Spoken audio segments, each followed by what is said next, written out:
Good afternoon, everyone. Hello. Are you guys doing well? Yes. You really have a job or an internship secure, so you're here? Yes. Fantastic. Who are you interning with? Which company? Well, we're all seniors, so I think it's full time. Full time already? Yeah. Okay, well, congratulations. Thank you. How many of you are going to Midland? Oh. One? Okay. And the rest to Houston or somewhere else? Houston. Anyone going to Colorado? Oklahoma or Utah? Oklahoma, Utah? I Okay. don't know yet, but possibly. All right. So, for those of you going to Midland, I have an example right here. I just added this link to my Twitter account. If you follow it, you will go into this website, which is the Railroad Commission website, and it has a lot of data, including wellbore surveys. So, if you zoom in, and we'll go to Midland, which company are you going to go work for? Pioneer. Pioneer? In Canada? So, yeah, Pioneer, I'm not exactly sure. I think that their office is in downtown. So somewhere over It's here. downtown Minneapolis on Highway 80. Where? It's Highway 80. Highway 80. Okay, so Highway 80. I'm not sure which is Highway 80. I'm not very familiar with Midland. So it's 250, and this one is what? 349. Well, what I know. Oh, here's it. Oh, no, this one. What I know is that, for example, Anadarko is somewhere over there, Chevron is somewhere over here, the airport is somewhere over there. You follow this road to Odessa, and if you zoom in here a little bit more, you start to see wellbore. So what you see here are all lines of the laterals of the wellbores going in a particular direction. And if you remember, this was the last thing that we discussed last class. The orientation of the lateral is done at a given angle so that the fractures are ideally perpendicular to the direction of the wellbore.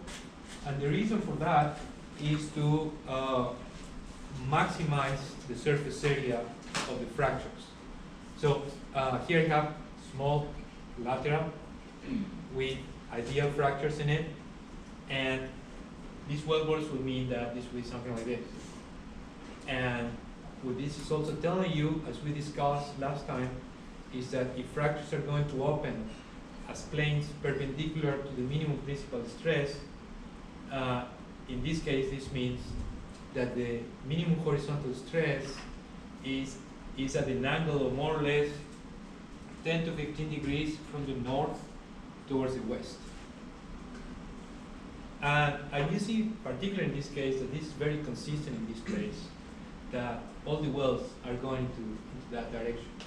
Sometimes, if you have some constraints with the lease, and your lease is not well suited to do the lateral in a particular direction, you may go into a little bit of a different direction. Or if you go into some places where the direction of horizontal stress changes a little bit with location, then you may orient your wellbore differently too. But amazingly, the trends for horizontal stress are quite consistent. So you can go over 10 miles, 100 miles distance, and the horizontal stress more or less is going to maintain the same direction. If you go a little bit longer than that, then you may start to see some variations of horizontal stress. And as we discussed, some of those horizontal stresses are controlled by plate tectonics. As you go from the location in the middle of a plate close to other location on the border of the plate, then you may start to see significant variations of the minimum principal stress. But on a given basin, usually it's going to maintain more or less the same value, unless you get close to some fault or something like that, where it might rotate a little bit. But what is important to notice over here is that horizontal stress is something that we want to measure. The orientation in a given location most times is not known unless it's an area which is already quite developed. If it's quite developed, then you will know that. But otherwise, you may have to investigate that when you go to develop a place that you don't know what you have there before you get to that location. There are some rules or there are some expectations as what is going to be the direction of horizontal stress related to plate tectonics, but always you have to measure it in a particular location. And we're going to see several methods that are going to help us to measure that horizontal stress. One of those is a hydraulic fracture, and we all later are going to use also data from wellbores and also data from faults. And in order to get there, we need to see a few more things. But let me summarize what I just said with a drawing, and I hope this works. Yes, it does.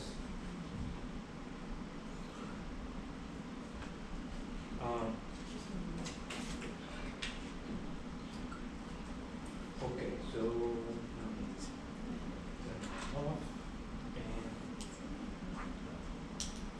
and this is what we were doing.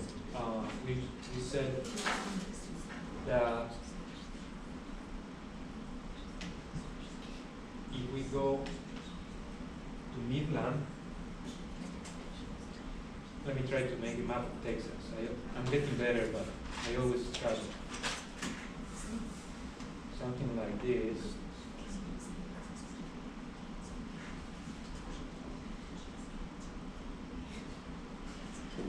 What is in here?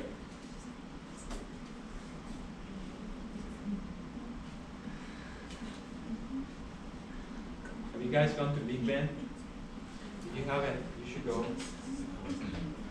I think I'm going to go in a couple of weeks to Fort Davis to ride my bicycle over there.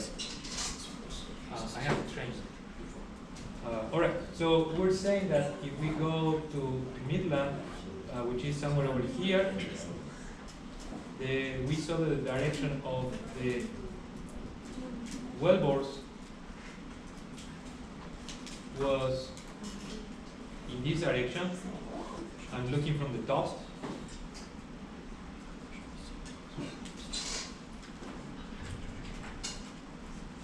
Where this is the heel of the wellbore, and this is the toe. So you know this is the analogy with the foot. So it starts like this and it goes into that direction. In particular, this wellbore is going in northwest direction. Where this is the north, this is the east, and because of the orientation, we know that the minimum principal stress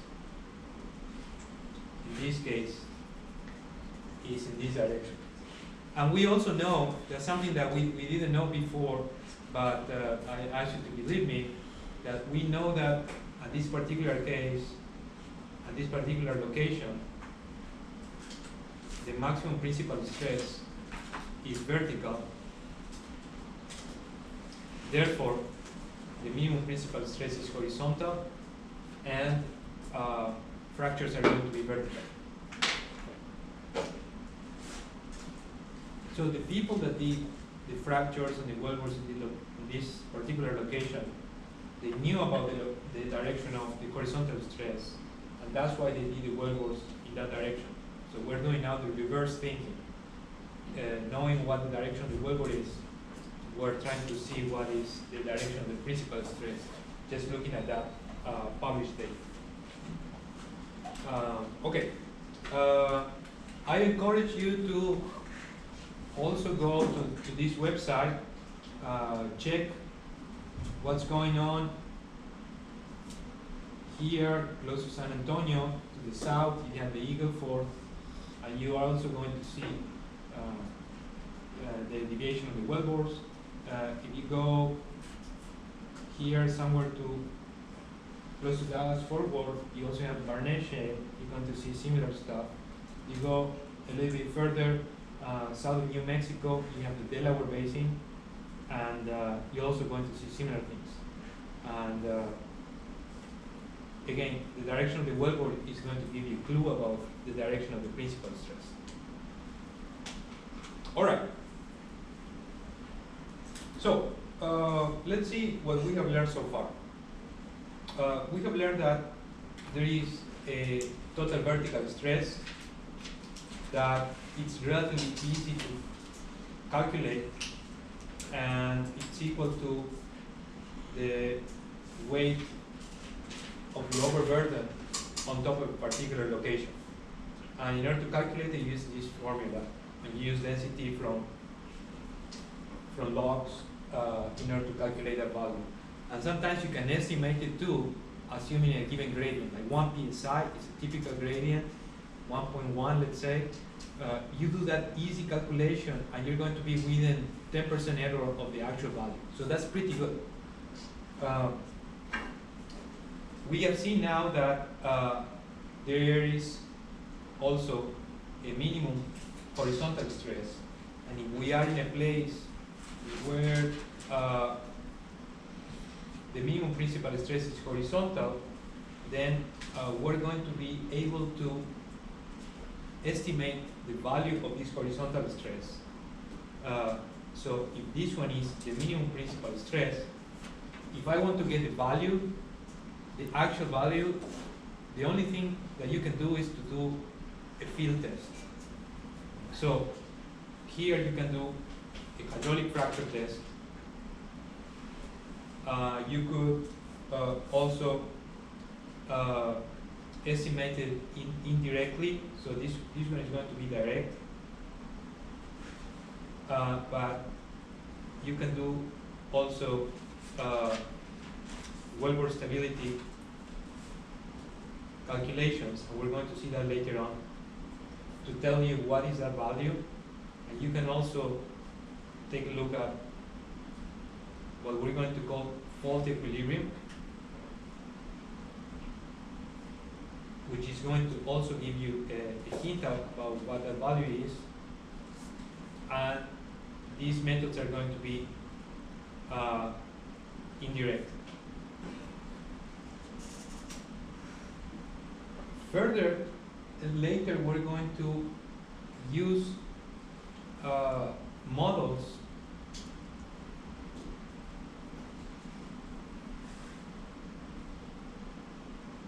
like, for example, elasticity theory, and that's what we're seeing right after we finish with the part of stress, that also is going to tell you what is the value of the minimum principal stress. But again, if you want to know that value for sure, the only way to do that, value and also orientation, is to do a hydraulic fracture test. All right, but let's say that we know how to do that, and we can calculate that value. There's one more that we need, and it's very important too, which is this other one. And this one too, we're going to be able to estimate it. If this one is intermediate stress, not the minimum principal stress, I cannot do a hydraulic fracture test. Hydraulic fracture test just going to tell me what is S3. But I can use these other methods, like wellbore stability, and I can use also fault equilibrium, and I can also use a mechanical model. I cannot use hydraulic fracture.